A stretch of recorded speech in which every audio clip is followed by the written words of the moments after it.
প্রিয় অভিভাবকবৃন্দ, আমরা যে বাংলাদেশে বসবাস করি সেই দেশের মাত্র 3% প্রতিষ্ঠান সরকারি প্রতিষ্ঠানগুলোর মধ্য থেকে অধিকাংশই হলো শহরে অবস্থিত।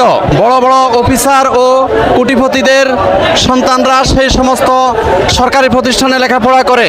এই সমস্ত সরকারি প্রতিষ্ঠানে মাসিক বেতন দিতে হয় না, ফি দিতে হয় না, ফর্ম ফিল আপের টাকা দিতে হয় না, দুপুরে টিফিনের ব্যবস্থা করা হয়। আর ওই সমস্ত সরকারি প্রতিষ্ঠানের শিক্ষকদের সন্তান যারা লেখাপড়া করে তাদের শিক্ষাবৃত্তি দেওয়া হয়।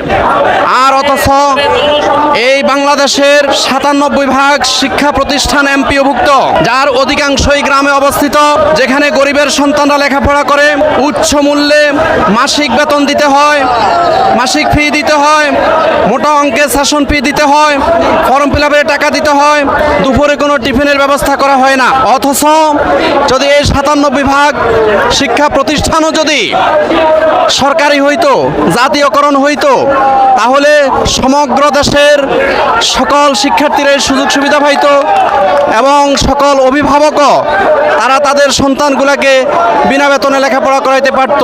বিশেষ করে আমাদের দেশের অধিকাংশ গরিব মানুষেরা এই সমস্ত ফি বেতন দিয়ে লেখাপড়া না করাইতে পারার কারণে অনেক শিক্ষার্থী ঝরে পড়ে যাচ্ছে। তারা লেখাপড়া করতে পারতেছে না, তারা উচ্চ শিক্ষা পর্যন্ত যেতে পারতেছে না। একটাই কারণ অধিকাংশ শিক্ষা প্রতিষ্ঠান হলো এমপিওভুক্ত।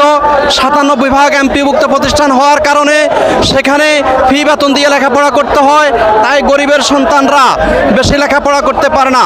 সম্মানিত দেশবাসী, বিশেষ করে অভিভাবকবৃন্দ, আপনারা আমাদের সাথে যোগদান করুন। আমরা সকলে মিলে 97% এমপিও শিক্ষা প্রতিষ্ঠান যদি আমরা সবাই মিলে জাতীয়করণ করতে পারি, তাহলে আমরা ধনী গরিব সবাই আমাদের সন্তানগুলোকেও আমরা বিনা বেতনে লেখাপড়া করাইতে পারবো। বৈষম্য আর থাকবে না। বৈষম্যহীন বাংলাদেশ গড়তে চাই।